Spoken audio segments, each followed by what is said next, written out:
Assalamualaikum warahmatullahi wabarakatuh.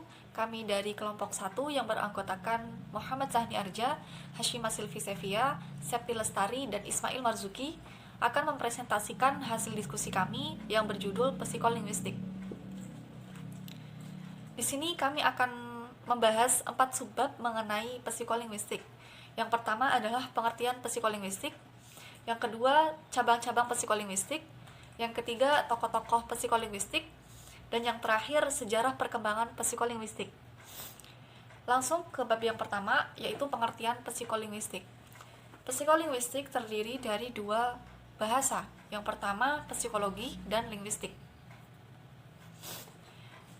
Psikologi berasal dari bahasa Yunani, yaitu psyche, jiwa, dan logos, ilmu.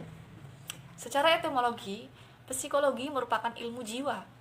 Psikolinguistik sendiri merupakan gabungan dari psikologi dan linguistik.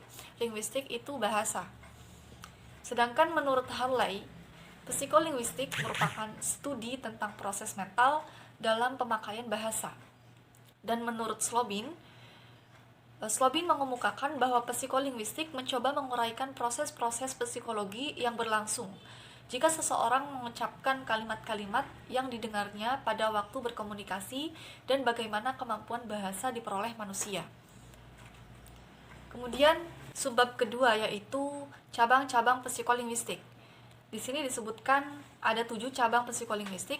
Yang pertama, psikolinguistik teoritis, yaitu mengkaji hal-hal yang terkait dengan teori bahasa, misalnya mengenai hakikat bahasa, ciri-ciri bahasa manusia, teori kompetensi dan performansi, atau teori language dan pegol, dan sebagainya.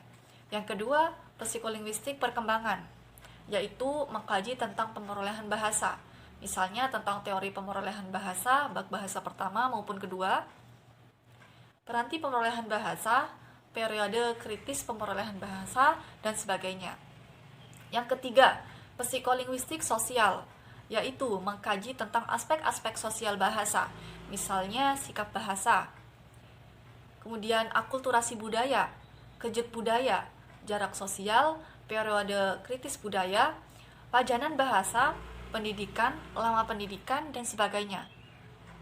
Yang keempat, psikolinguistik pendidikan, yaitu mengkaji tentang aspek-aspek pendidikan secara umum di sekolah, khususnya tentang peranan bahasa dalam pengajaran bahasa pada umumnya.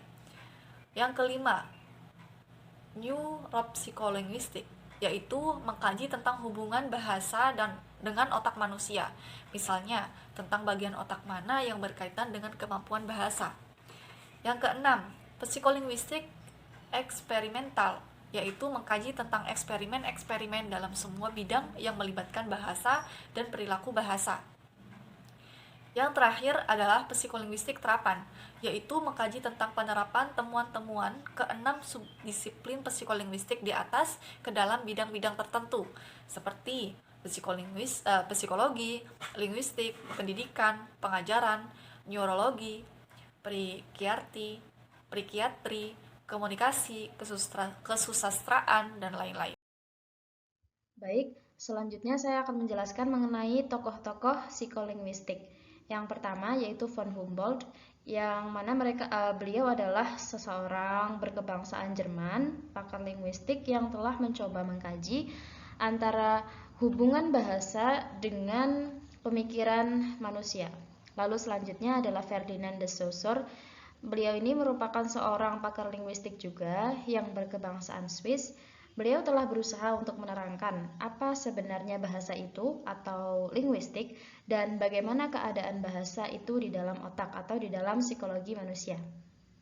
Selanjutnya adalah Edward Sapir, yang mana beliau ini seorang linguistik dan juga ahli antropologi dari bangsa Amerika yang telah mengikutsertakan psikologi dalam pengkajian bahasa. Lalu tokoh selanjutnya adalah Leonard Bloomfield. Beliau juga merupakan seorang pakar linguistik yang berkebangsaan Amerika. Beliau menganalisis bahwa bahasa telah dipengaruhi oleh dua aliran psikologi yang saling bertentangan, yaitu aliran mentalisme dan juga aliran behaviorisme. Lalu selanjutnya tokoh terakhir adalah Otto Jespersen. yang mana beliau juga merupakan pakar linguistik yang berkebangsaan Denmark yang telah berusaha untuk menganalisis bahasa menurut psikologi mentalistik yang juga sedikit menggunakan teori behaviorisme. Demikian penjelasan mengenai tokoh-tokoh psikolinguistik. Terima kasih. Siang hari ini kita akan membahas tentang sejarah perkembangan psikolinguistik. Pada awalnya, perkembangan psikolinguistik bermula dari adanya pakar linguistik yang berminat pada psikologi dan adanya pakar psikologi yang berkecimpung pada linguistik. Dilanjutkan dengan adanya kerjasama antara pakar linguistik dan pakar psikologi dan menghasilkan psikolinguistik. Nah, sedangkan untuk tahapnya sendiri adalah tahap formatif, yang kedua adalah tahap linguistik, yang ketiga adalah tahap kognitif, dan yang keempat adalah tahap teori psikolinguistik.